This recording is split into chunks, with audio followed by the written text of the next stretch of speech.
ಕಳೆದ ವರ್ಷದಲ್ಲಿ ವ್ಯಾಪಾರ ನಿಷೇಧದ ಧರ್ಮ ದಂಗಲ್ ಸಾಕಷ್ಟು ರೀತಿಯಲ್ಲಿ ಸದ್ದು ಮಾಡ್ತಾ ಇತ್ತು. ಇನ್ನೂ ಕೂಡ ಆ ಧರ್ಮ ದಂಗಲ್ ವ್ಯಾಪಾರ ನಿಷೇಧದ ವಾಸನೆ ಅಥವಾ ಆ ರೀತಿಯ ಚಟುವಟಿಕೆಗಳು ಮತ್ತೆ ಮತ್ತೆ ಪುನರಾವರ್ತನೆ ಆಗ್ತಾ ಇದ್ದಾವೆ. ಇದು ವಿಜಯಪುರ ಜಿಲ್ಲೆಯಲ್ಲಿ ಜೋರಾಗ್ತಾ ಇದೆ ಧರ್ಮ ದಂಗಲ್. ಜಾತ್ರೆಯಲ್ಲಿ ಅನ್ಯ ಧರ್ಮೀಯರ ವ್ಯಾಪಾರಕ್ಕೆ ನಿರ್ಬಂಧ ಮಾಡಿ ಅಂತ ಮನವಿಯನ್ನು ಸಲ್ಲಿಸಿದ್ದಾರೆ. ಸಿದ್ದೇಶ್ವರ ಜಾತ್ರೆಯಲ್ಲಿ ವ್ಯಾಪಾರ ನಿರ್ಬಂಧಕ್ಕೆ ಹಿಂದೂ ಸಂಘಟನೆಗಳು ಆಗ್ರಹವನ್ನು ಮಾಡಿದ್ದಾರೆ.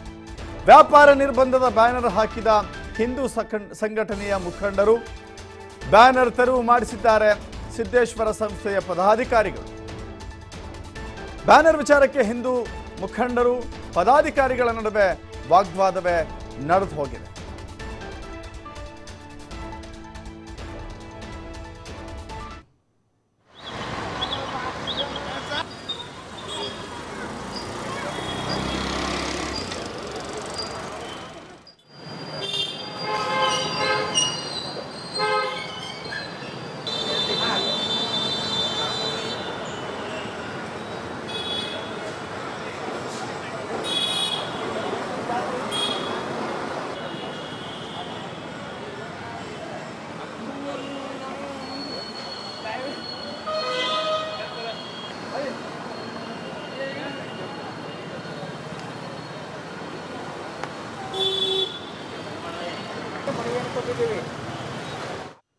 ಶ್ರೀ ಸಿದ್ದೇಶ್ವರ ಸಂಕ್ರಮಣ ಜಾತ್ರಾ ಮಹೋತ್ಸವದ ಹಿನ್ನೆಲೆ ಅನ್ಯ ಧರ್ಮೀಯರಿಗೆ ವ್ಯಾಪಾರಕ್ಕೆ ಅವಕಾಶ ಕೊಡಬಾರದು ಅಂತ ಹೇಳಿ ಮನವಿಯನ್ನ ಮಾಡಿದ್ದಾರೆ.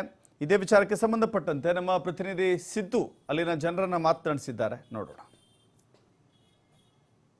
ವಿಜಯಪುರ ಜಿಲ್ಲೆಯಲ್ಲಿ ಈಗಾಗಲೇ ಮತ್ತೆ ಧರ್ಮ ದಂಗಲ್ ಕೂಡ ಪ್ರಾರಂಭವಾಗಿರುವಂಥದ್ದು. ಸಿದ್ದೇಶ್ವರ ಜಾತ್ರೆ ನಿಮಿತ್ತವಾಗಿ ಹಿಂದೂಗಳಿಗೆ ಹೊರತುಪಡಿಸಿ ಬೇರೆ ಅನ್ಯ ಧರ್ಮದವರಿಗೆ ಯಾವುದೇ ರೀತಿಯಾಗಿ ಅಂಗಡಿಗಳನ್ನು ಇಲ್ಲಿ ಇಡಬಾರ್ದು ಅನ್ನುವ ನಿಟ್ಟಿನಲ್ಲಿ ಹಿಂದೂ ಸಂಘಟನೆಗಳಿಂದ ಬ್ಯಾನರ್ಗಳನ್ನು ಹಾಕ್ತಾ ಇರುವಂಥದ್ದು ಈಗ ನೀವು ಸಹ ಗಮನಿಸಬಹುದಾಗಿದೆ. ಹಿಂದೂ ಸಂಘಟನೆಗಳ ಒಕ್ಕೂಟ, ಹಿಂದೂ ಬಜರಂಗ ದಳ ಆಗಿರ್ಬೋದು ಮತ್ತು ಅನೇಕ ಹಿಂದೂ ಸಂಘಟನೆಗಳಿಂದ ಬ್ಯಾನರ್ಗಳನ್ನ ಹಾಕ್ತಾ ಇರುವಂಥದ್ದು. ವಿಜಯಪುರ ಸಿದ್ದೇಶ್ವರ ಏನು ಆಶ್ರಮ, ಈ ಸಿದ್ದೇಶ್ವರ ದೇವಸ್ಥಾನ ಎದುರುಗಡೆಗಳಿಗೆ ಸಂಕ್ರಮಣ ಜಾತ್ರೆ ನಿಮಿತ್ತವಾಗಿ ವ್ಯಾಪಾರಿಗಳಿಗೆ, ಅನ್ಯ ಧರ್ಮದ ವ್ಯಾಪಾರಿಗಳಿಗೆ ಅವಕಾಶಗಳನ್ನ ಮಾಡಿಕೊಡಬಾರ್ದು ಅನ್ನುವಂಥ ಬ್ಯಾನರ್ ಅನ್ನು ಹಾಕಿರುವಂಥದ್ದು. ಮತ್ತು ಈಗ ನೀವು ಗಮನಿಸಬಹುದಾಗಿದೆ, ಸಿದ್ದೇಶ್ವರ ಏನು ದೇವಸ್ಥಾನ ಟ್ರಸ್ಟಿ ಅಧ್ಯಕ್ಷ ಆಗಿರೋದು ಮತ್ತು ಶ್ರೀರಾಮ ಸೇನೆಯ ಜಿಲ್ಲಾಧ್ಯಕ್ಷರ ಇಬ್ಬರ ನಡುವೆ ವಾಗ್ವಾದ ಕೂಡ ನಡೀತಾ ಇರುವಂಥದ್ದು. ಏನಂದ್ರೆ ಸಿದ್ದೇಶ್ವರ ದೇವಸ್ಥಾನ ಇದು ಹಿಂದೂ ದೇವಸ್ಥಾನ ಆಗಿರೋದ್ರಿಂದಾಗಿ ಹಿಂದೂಗಳಿಗೆ ಮಾತ್ರ ಇಲ್ಲಿ ಅವಕಾಶಗಳನ್ನ ಮಾಡಿಕೊಡಬೇಕು ಮತ್ತು ಅನ್ಯ ಧರ್ಮರಿಗೆ ಯಾವುದೇ ರೀತಿಯಾಗಿ ಇಲ್ಲಿ ಮಾಡಿಕೊಡಬಾರ್ದು ಮತ್ತು ದೇಶದ ಕಾನೂನು ಕೋರ್ಟ್ ಆಗಿರ್ಬೋದು ತೀರ್ಪಿಗೆ ಗೌರವ ನೀಡದೇ ಇರುವಂತಹವರಿಗೆ ತಾವು ಯಾವ ರೀತಿಯಾಗಿ ಇಲ್ಲಿ ಅಂಗಡಿಗಳನ್ನ ಹಾಕ್ಲಿಕ್ಕೆ ಅವಕಾಶಗಳನ್ನ ಮಾಡಿಕೊಡ್ತೀರಿ ಅನ್ನುವಂಥ ನಿಲುವನ್ನು ಇಟ್ಟುಕೊಂಡು ತಮ್ಮ ಹೋರಾಟವನ್ನು ಕೂಡ ಮಾಡ್ತಾ ಇರುವಂಥದ್ದು. ಕಳೆದ ಸ್ವಲ್ಪ ದಿನಗಳ ಹಿಂದೆ ಅಷ್ಟೇ ಮನವಿಯನ್ನು ಕೂಡ ಮಾಡಿಕೊಂಡಿದ್ದು. ಏನಂದ್ರೆ ಇಲ್ಲಿ ಯಾವುದೇ ರೀತಿಯಾಗಿ ಅಂಗಡಿಗಳಿಗೆ ಹಾಕೊಡಬಾರ್ದು ಅಂತ ಹೇಳಿ ಸಿದ್ದೇಶ್ವರ ಏನು ದೇವಸ್ಥಾನದ ಟ್ರಸ್ಟಿಗೆ ಮನವಿಯನ್ನು ಕೂಡ ಮಾಡಿಕೊಂಡಿರುವಂಥದ್ದು. ಮತ್ತು ಇವತ್ತು ಏನಿದೆ ಅಂದರೆ ಇನ್ನೇನು ಕೆಲವೇ ದಿನಗಳಲ್ಲಿ ಮುಂಬರುವ ದಿನಗಳಲ್ಲಿ 12ನೇ ತಾರೀಕಿನಿಂದ ಜಾತ್ರೆ ನಡೀತಾ ಇರುವಂಥದ್ದು. ಒಂದು ವಾರದವರೆಗೂ ಕೂಡ ಜಾತ್ರೆ ನಡೀತಾ ಇರುವುದು. ಇನ್ನು ಈ ಜಾತ್ರೆಯಲ್ಲಿ ಯಾವುದೇ ರೀತಿಯಾಗಿ ಅನ್ಯ ಧರ್ಮೀಯರಿಗೆ ತಾವು ಯಾವಾಗೂ ಅಂಗಡಿಗಳನ್ನ ಹಾಕಿ ಕೊಡ್ಲಿಕ್ಕೆ ಅವಕಾಶಗಳನ್ನ ಮಾಡಿಕೊಡಬಾರ್ದು ಅನ್ನುವ ನಿಟ್ಟಿನಲ್ಲಿ ಹೋರಾಟವನ್ನು ಕೂಡ ಮಾಡ್ತಾ ಇದ್ದಾರೆ. ಅವ್ರನ್ನೇ ಮಾತಾಡಿಸ್ತಾ ಹೋಗ್ತೀನಿ. ಸರ್, ಇವತ್ತು ಬ್ಯಾನರ್ ಹಾಕಿದ್ರಿ, ಬ್ಯಾನರ್ ತೆರವು ಮಾಡ್ತಾ ಇದ್ದಾರೆ, ಏನ್ ಹೇಳ್ತೀರಿ ಸರ್? ನೋಡಿ, ಸಿದ್ದೇಶ್ವರ ಸಂಸ್ಥೆಯ ಅಧ್ಯಕ್ಷರಾದಂಥ ಬಸನಗೌಡ ಪಾಟೀಲ್ ಯತ್ನಾಳ್ ಅವರಿಗೆ ನಾವು ಮನವಿಯನ್ನು ನೀಡಿದ್ದೀವಿ. ಹಿಂದೂಗಳ ಜಾತ್ರೆಯಲ್ಲಿ ಹಿಂದೂಗಳಿಗೆ ಮಾತ್ರ ಅವಕಾಶ ಮಾಡಿಕೊಡ್ಬೇಕಂತ ಅದೇ ರೀತಿ ಬ್ಯಾನರನ್ನು ಅಳವಡಿಸಿದ್ದೀವಿ. ಸಮಸ್ತ ಹಿಂದೂಗಳ ಧಾರ್ಮಿಕ ಸಂಸ್ಥೆ ಸಿದ್ದೇಶ್ವರ ಸಂಸ್ಥೆಯ ಅಧ್ಯಕ್ಷರು ಬಸನಗೌಡ ಪಾಟೀಲ್ ಯತ್ನಾಳ್ ಅವರು ಕೂಡ ಹಿಂದುತ್ವದ ಪ್ರಖರವಾದಿ. ಅಂಥ ಒಬ್ಬ ಹಿಂದುತ್ವದ ಪ್ರತಿನಿಧಿಯ ಸಂಸ್ಥೆ ಅಧ್ಯಕ್ಷರಿರುವಂಥ ಸಂಸ್ಥೆಯ ಒಬ್ಬ ಚೇರ್ಮನ್ನರು ವಿಜಯಪುರದ ಎಲ್ಲ ಹಿಂದೂ ಸಂಘಟನೆಗಳ ಬ್ಯಾನರನ್ನು ತೆರವುಗೊಳಿಸೋದಕ್ಕೆ ಕೇಳಿದ್ದಾರೆ. ನಾನು ಹೇಳ್ತೀನಿ, ಬಸನಗೌಡ ಪಾಟೀಲ್ ಯತ್ನಾಳ್ ಅವರು ಯಾರು ಆ ಚೇರ್ಮನ್ ಇದ್ದಾರೆ ಆ ಚೇರ್ಮನ್ನರನ್ನು ಮೊದಲ ತೆರವುಗೊಳಿಸಬೇಕು, ಅವರನ್ನು ಬದಲಾವಣೆ ಮಾಡ್ಬೇಕಂತ ಹೇಳ್ತೀನಿ. ಯಾರು ಹಿಂದೂ ಸಂಘಟನೆಗಳ ಬೆಂಬಲದಿಂದ ಸಮಸ್ತ ವಿಜಯಪುರದ ಹಿಂದೂಗಳ ಬೆಂಬಲದಿಂದ ಆರಿಸಿ ಬಂದಂಥ ಬಸನಗೌಡ ಪಾಟೀಲ್ ಯತ್ನಾಳ್ ಅವರ ಸಂಸ್ಥೆಯಲ್ಲಿ ನೀವು ಇರಬೇಕಾದ್ರೆ ಹಿಂದೂಗಳ ಬ್ಯಾನರಿಗೆ, ಹಿಂದೂಗಳ ಭಾವನೆಗೆ ಬೆಲೆ ಕೊಡಬೇಕು. ಹಿಂದೂಗಳ ಬ್ಯಾನರನ್ನು ಕಿತ್ತೆಸಿ ಅಂತ ಹೇಳುವಂಥ ಯಾರು ಚೇರ್ಮನ್ ಅಥವಾ ಯಾರಿದ್ದಾರೆ ಪದಾಧಿಕಾರಿ ಅವರನ್ನು ಕಿತ್ತೆಸಿಬೇಕಂತ ನಾನು ಬಸನಗೌಡ ಪಾಟೀಲ್ ಯತ್ನಾಳ್ ಅವರಿಗೆ ಹೇಳ್ತೀನಿ. ಇದಿಷ್ಟು ಏನಂದ್ರೆ ಶ್ರೀರಾಮ ಸೇನೆಯ ಜಿಲ್ಲಾಧ್ಯಕ್ಷ ಆಗಿರುವಂತಹ ನೀಲ್ಕಂಠ್ ಕಂದಗಲ್ ಅವರ ಮಾತಾಗಿರುವಂಥದ್ದು. ಹಿಂದೂ ಸಂಘಟನೆಗಳ ಮುಖಾಂತರ ಈಗಾಗಲೇ ನಾವು ಅಂಗಡಿಗಳನ್ನು ಇಲ್ಲಿ ಹಾಕಲಿಕ್ಕೆ ಅವಕಾಶಗಳನ್ನ ಮಾಡಿಕೊಡ್ಬಾರ್ದು ಅಂತ ಮನವಿಯನ್ನು ಕೂಡ ಮಾಡ್ತಾ ಇದ್ದೀವಿ. ಇನ್ನು ಸಿದ್ದೇಶ್ವರ ಟ್ರಸ್ಟ್ನ ಅಧಿಕಾರಿಗಳು ಸೇರಿಕೊಂಡು ಇವತ್ತು ಬ್ಯಾನರ್ ತೆರವಿಗೆ ಮುಂದಾಗಿದ್ದಾರೆ ಅನ್ನುವ ತಮ್ಮ ಆಕ್ರೋಶವನ್ನು ಕೂಡ ಹೊರ ಹಾಕಿರುವಂಥದ್ದು. ಕ್ಯಾಮರಾ ಪರ್ಸನ್ ಶ್ಯಾಮ್ ಜೊತೆ ಸಿದ್ದು TV5 ವಿಜಯಪುರ.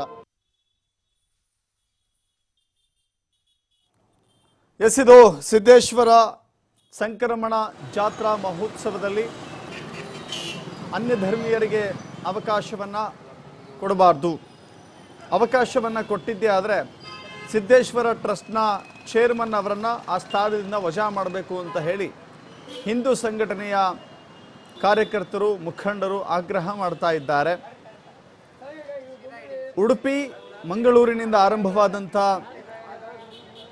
ಈ ನಿರ್ಬಂಧದ ವಿಚಾರ, ವ್ಯಾಪಾರ ವಹಿವಾಟಿನ ನಿರ್ಬಂಧದ ವಿಚಾರ ಉತ್ತರ ಕರ್ನಾಟಕಕ್ಕೂ ತಲುಪಿದೆ. ಕಲಬುರಗಿ, ಈಗ ವಿಜಯಪುರ, ಇದು ನಿರಂತರವಾಗಿ ಸಾಗ್ತಾ ಇದೆ. ಅನ್ಯ ಧರ್ಮೀಯರಿಗೆ ಅವಕಾಶ ಕೊಡಬಾರದು ಅನ್ನೋದು ಅವರ ಆಗ್ರಹ ಆಗಿದೆ. ಈ ಹಿಂದೆ ಹಾಗಿರಲಿಲ್ಲ. ಎಲ್ಲರೂ ಸಹಬಾಳ್ವೆಯಿಂದ, ಎಲ್ಲರೂ ಪ್ರೀತಿ ವಿಶ್ವಾಸದಿಂದಲೇ ಜೀವನವನ್ನು ಮಾಡ್ತಾ ಇದ್ದರು. ವ್ಯಾಪಾರ ವಹಿವಾಟು ನಡೀತಾ ಇತ್ತು. ವ್ಯಾಪಾರ ವಹಿವಾಟಿನಲ್ಲಿಯೂ ಕೂಡ ಈಗ ಧರ್ಮ ಹುಡುಕುವಂಥ, ಜಾತಿ ಹುಡುಕುವಂಥ ಸ್ಥಿತಿ ಬಂದು ಒದಗಿಬಿಟ್ಟಿದೆ. ಅದಕ್ಕೆ ಪ್ರೇರಣೆ ಕೊಟ್ಟವ್ರು ಯಾರು, ಯಾವ ಕಾರಣಕ್ಕೆ ಗೊತ್ತಿದೆ.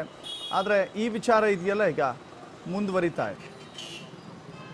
ಮತ್ತಷ್ಟು ಮಾಹಿತಿ ನಮ್ಮ ಪ್ರತಿನಿಧಿ ಸಿದ್ದು ನೀಡುತ್ತಾರೆ. ಸಿದ್ದು, ಸದ್ಯಕ್ಕೆ ಮನವಿಯೇನೋ ಮಾಡಿದ್ದಾರೆ, ಟ್ರಸ್ಟ್ ಕೂಡ ತೆರವುಗೊಳಿಸಿ ಅಂತ ಹೇಳ್ತಾ ಇದ್ದಾರೆ. ಹಾಗಾದರೆ ಈ ಜಾತ್ರೆ ಎಷ್ಟು ದಿನ ನಡೆಯುತ್ತೆ? ಈ ಹಿಂದೆ ಹೇಗೆ ನಡೀತಾ ಇತ್ತು? ಈಗಿನ ಚಿತ್ರಣ ಯಾವ ರೀತಿ ಕಾಣಿಸ್ತಾ ಇದೆ?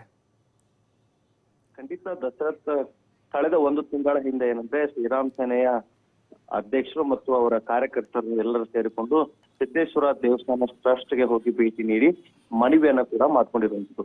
ಇನ್ನು ಈ ಬರುವಂತ 12ನೇ ತಾರೀಕಿನಿಂದ ಕನಿಷ್ಠ 4-5 ದಿನಗಳವರೆಗೂ ಸಡಗರ ಸಂಭ್ರಮದಿಂದ ಸಿದ್ದೇಶ್ವರ ಜಾತ್ರೆ ಕೂಡ ವಿಜಯಪುರದಲ್ಲಿ ನಡೀತಾ ಇರುವಂತದ್ದು. ಕಳೆದ ವರ್ಷಗಳ ನೋಡೋದಾದ್ರೆ ಸಿದ್ದೇಶ್ವರ ಸಿದ್ದೇಶ್ವರ ಅಜ್ಜವರ ತೀರ್ಪಿನಿಂದಾಗಿ ಯಾವುದೇ ರೀತಿಯಾಗಿ ಜಾತ್ರೆಯನ್ನ ಮಾಡಿರ್ಲಿಲ್ಲ. ಮತ್ತು ಈಗ ಸಿದ್ದೇಶ್ವರ ಜಾತ್ರೆಯನ್ನ ಕೂಡ ಮಾಡ್ಲಿಕ್ಕೆ ಎಲ್ಲಾ ವ್ಯವಸ್ಥೆ ಪೂರ್ವಕ ಟ್ರಸ್ಟ್ ನವರು ಕೂಡ ಮಾಡ್ಕೊಳ್ತಾ ಇರುವಂತದ್ದು. ಈಗ ಹಿಂದೂ ಪರ ಸಂಘಟನೆಗಳು ಎಲ್ಲವೂ ಸೇರಿಕೊಂಡು ಐತಿಹಾಸಿಕ ಸಿದ್ದೇಶ್ವರ ಜಾತ್ರೆಯಲ್ಲಿ ಮುಸ್ಲಿಮರಿಗೆ ಮತ್ತು ಅನ್ಯ ಧರ್ಮಗಳಿಗೆ, ಹಿಂದೂ ಧರ್ಮವನ್ನು ಹೊರತುಪಡಿಸಿ ಬೇರೆ ಧರ್ಮದವ್ರಿಗೆ ಯಾವುದೇ ರೀತಿಯಾಗಿ ಇಲ್ಲಿ ಅವಕಾಶಗಳನ್ನ ಮಾಡಬಾರ್ದು ಅಂತ ಹಿಂದೂ ಸಂಘಟನೆಯಿಂದ ಕೂಡ ಮನವಿಯನ್ನ ಕೂಡ ಮಾಡ್ತಾ ಇರುವಂತದ್ದು. ಹಿಂದೂ ಸಂಘಟನೆಗಳು ಸೇರಿಕೊಂಡು ಒಂದು ಸಿದ್ದೇಶ್ವರ ದೇವಸ್ಥಾನ ಎದುರುಗಡೆ ಒಂದು ಬ್ಯಾನರ್ ಅನ್ನ ಕೂಡ ಹಾಕಲಾಗಿತ್ತು. ಇನ್ನು ಆ ಬ್ಯಾನರ್ ಅನ್ನ ಸಿದ್ದೇಶ್ವರ ಸಂಸ್ಥೆಯ ಪದಾಧಿಕಾರಿಗಳು ತೆರವು ಮಾಡಲು ಕೂಡ ಮುಂದಾದ್ರು. ಇನ್ನು ಸಿದ್ದೇಶ್ವರ ಸಂಸ್ಥೆಯ ಪದಾಧಿಕಾರಿ ಆಗಿರ್ಬೋದು ಮತ್ತು ಶ್ರೀರಾಮ್ ಸೇನೆಯ ಅಧ್ಯಕ್ಷರ ನಡುವೆ ಮಾತಿನ ಚಕಮಕಿ ಕೂಡ ಜೋರಾಗಿ ನಡೀತಾ ಇತ್ತು. ಇನ್ನು ಶ್ರೀರಾಮ್ ಸೇನೆ ಮುಖಂಡ ನೀಲಕಂಠ ಕಂದಗಲ್ ಮತ್ತು ಸಿದ್ದೇಶ್ವರ ಸಂಸ್ಥೆಯ ಪದಾಧಿಕಾರಿ ಇವರಿಬ್ಬರ ನಡುವೆ ಭಾರಿ ವಾಗ್ವಾದ ಕೂಡ ನಡೀತು. ಈಗ ಸದ್ಯ ಸಾಕಷ್ಟು ಇದು ಚರ್ಚೆ ಆಗ್ತಾ ಇರುವಂತದ್ದು. ಮತ್ತು ಅವರು ವಾಗ್ವಾದ ಏನಂದ್ರೆ, ಹಿಂದೂ ಪರವಾಗಿ ಮಾತನಾಡುವಂತ ಶಾಸಕ ಬಸವಗೌಡ ಪಾಟೀಲ್ ಯತ್ನಾಳ್ ಅವರ ಸಂಸ್ಥೆ ಕೂಡ ಹೌದು. ಇನ್ನು ಈ ಸಂಸ್ಥೆಯವರು ಯಾವ ರೀತಿಯಾಗಿ ಇಲ್ಲಿ ತೀರ್ಮಾನವನ್ನ ತೆಗೆದುಕೊಡ್ತಾರೆ ಮತ್ತೆ ಏನಾದ್ರೂ ಇಲ್ಲಿ ಅವರಿಗೆ ಅವಕಾಶಗಳನ್ನ ಮಾಡಿಕೊಟ್ಟಲ್ಲಿ ಮುಂಬರುವ ದಿನವಾಗಿ ಈ ಜಾತ್ರೆ ಪ್ರಾರಂಭ ಆಗುತ್ತೆ. ಜಾತ್ರೆ ಪ್ರಾರಂಭ ಆಗುವಂತ ಸಂದರ್ಭದಲ್ಲಿ ನಾವು ಪ್ರಮೋದ್ ಮುತಾಲಿಕ್ ಅವರನ್ನ ಕರೆಸಿ ಉಗ್ರವಾದ ಮತ್ತೆ ಹೋರಾಟವನ್ನ ಅವ್ರ ವಿರುದ್ಧವಾಗಿ ಮಾಡ್ಬೇಕಾಗುತ್ತೆ ಅನ್ನುವಂತ ಮಾತನ್ನ ಕೂಡ ಹೇಳಿರುವಂತದ್ದು. ಜನವರಿ 12ರಿಂದ 18ವರೆಗೂ ನಡೆಯುವಂತ ಈ ಜಾತ್ರೆ ಯಾವ ರೀತಿಯಾಗಿ ನಡೀತದೆ ಅನ್ನುವಂಥದ್ದು ಸಾಕಷ್ಟು ಕುತೂಹಲ ಕೂಡ ಮೂಡಿರುವಂತದ್ದು. ದಸರಾ. ಥ್ಯಾಂಕ್ ಯು ಸಿದ್ದು, ನಿಮ್ಮೆಲ್ಲ ಮಾಹಿತಿಗೆ.